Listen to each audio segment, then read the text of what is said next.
Maps. The first function of a map is the compass rose. The compass rose is used to show the direction of places on maps. This is very important so that we can know how to use the map to move from one place to another. Here is an example of a map key where it is told what the pictures depict in the map.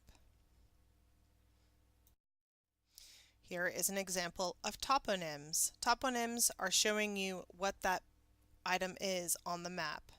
Here we have a canal, an island, the mainland, and other islands, and then Bahia would mean the sea.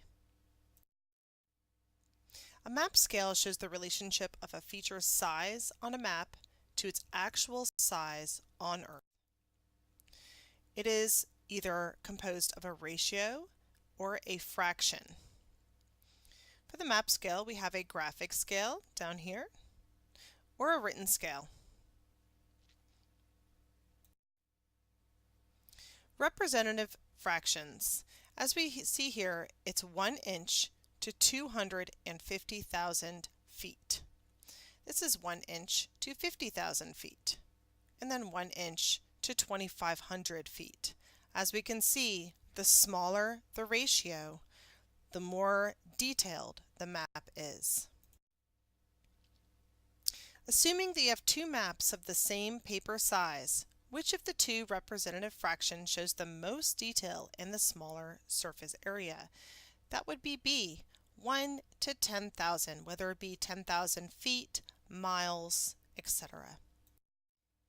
Large versus small scale. As we see here, this is what we call a large cartographic scale.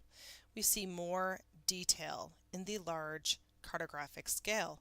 It's 1 inch to 24,000 feet, or 2,000 feet.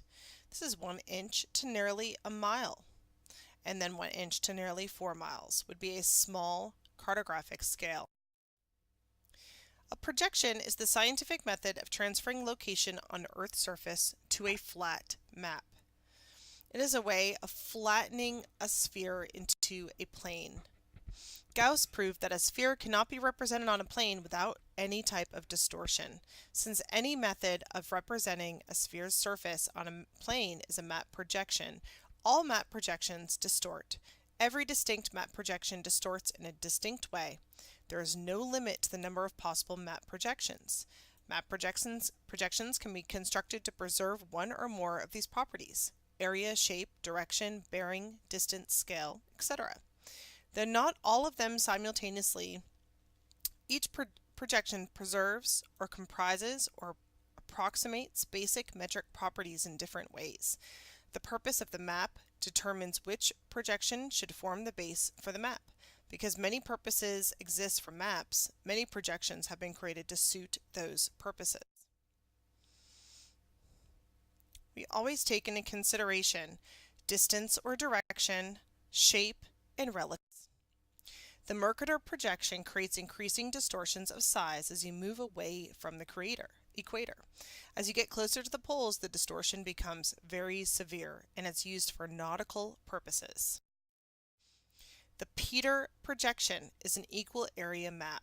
Geographic points can be seen in their precise directional relationship and distance from the equator, where the angle of the sun can be readily determined.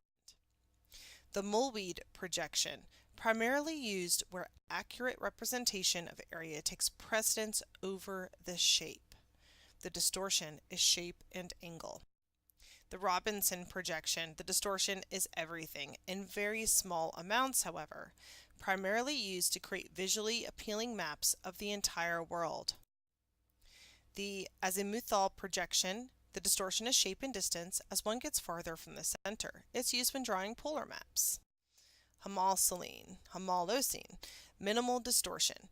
Land masses are presented with their areas in proper proportion. As you can see here, it's like they cut out the globe and placed it on the paper to flatten it. Maps, a spatial perspective. We have types of maps. We have reference maps, cognitive, and also thematic maps, as we can see here.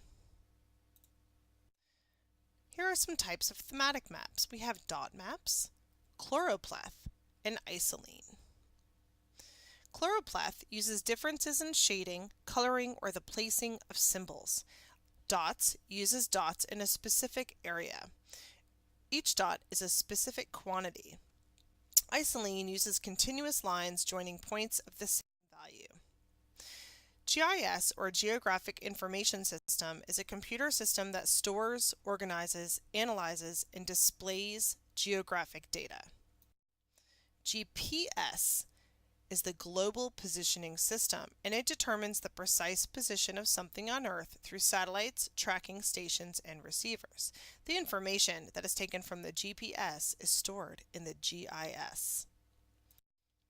Remote sensing is a method of collecting data by instruments that are physically distant from the area of study, such as satellites.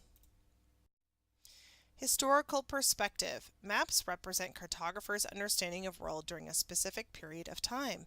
There is bias in everything that we see that humans make.